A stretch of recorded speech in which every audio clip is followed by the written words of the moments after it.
नमस्कार, पुण्य श्लोक एलिवे शो में हमने देखा मालेराव वापस उन्हीं दोस्तों और जुए के अड्डों पर जाना चाहता है। अब मैनाबाई उसे रोकती है, वो कहता नहीं, मैं यहाँ जिस काम के लिए आया था वो काम हो चुका है।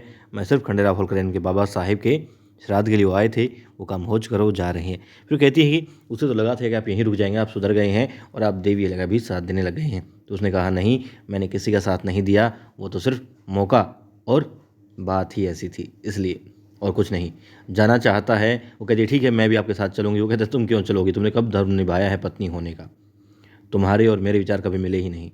अब रोती है मगर वो कहता नहीं, मैं तुम्हें साथ नहीं ले जा सकता और मैं खुद भी जाऊंगा। वो कहती है कि नहीं मैं आपकी पत्नी हूँ। तो वो कहते नहीं, तुमने कभी भी धर्म नहीं निभाया, तुमने मुझे सिर्फ और सिर्फ धोखा दिया है। वो उसे डांटता है, धमकाता है और छोड़ के जाने की बात करता है। अब दिखाते हैं सीताबाई। सीताबाई और गुनू जी जिस हालात में रह रहे होते हैं उसे देख कर द्वारकाबाई साहब रो पड़ती है और कहती है नहीं, मेरी बेटी इस हाल में नहीं रह सकती। अब वो उसे ले जाना चाहती है मगर गुनू जी कहते हैं कि मेरी पत्नी है, इसी वजह से गुरु जी के किए गए पापों की सज़ा से भी मिल रही है। वो खंडेराव होलकर का हत्यारा है और जो उसे सज़ा मिल रही है, जो उसने पाप किए हैं, तो पत्नी होने नाते ये तो भुगतेगी ही। अब वो कहते नहीं, मेरी बेटी ने कोई गुनाह नहीं किया है। द्वारकाबाई साहब कहती है तो ये क्यों भुगतेगी।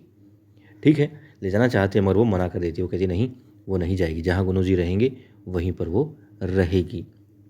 गुनू जी भी कहते हैं कि हाँ, वो आपकी भावनाओं को समझता है, लेकिन क्या करें, भगवान तो देखता है ना सब।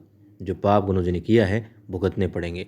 द्वारका कहती हाँ तुम सही कह रहे हो, लेकिन तुम भी साथ चलो, मैं सीता को भी ले जाती हूँ महल में और तुम भी साथ चलो। कहता नहीं, हम लोग नहीं जाएंगे।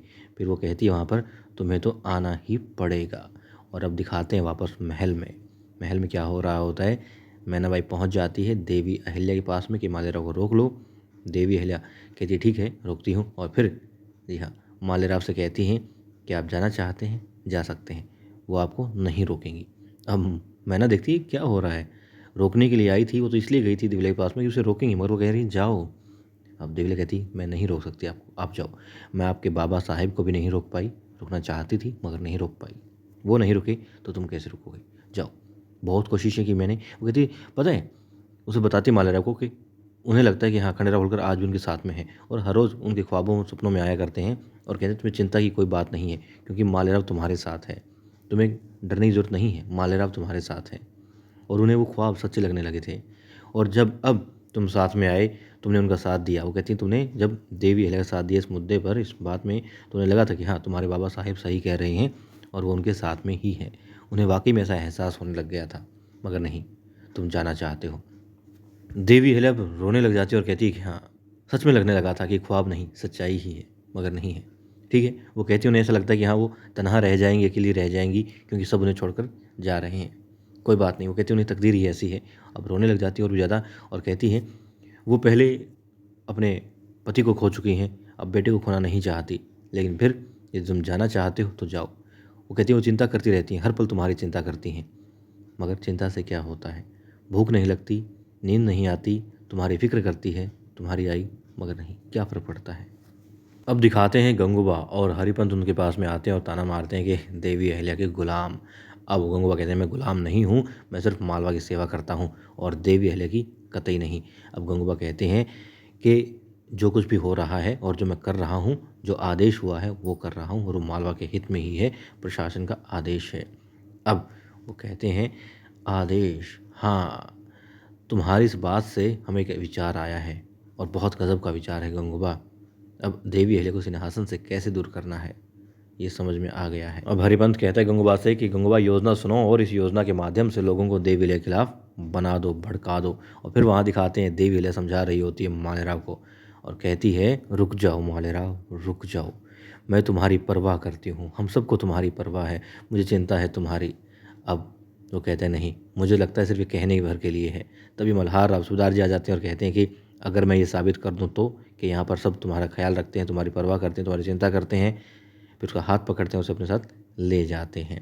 और मालेराव जब उनके साथ जा रहा होता है तभी कुछ ग्रामीण लोग आपस में बात भी कर रहे होते हैं। बात क्या हो रही होती है गाँवों में, बात हो रही होती है कि देवी अहिल्या तो सिर्फ अपनी छवि सुधारना चाहती है, अपने लिए कार्य करती है।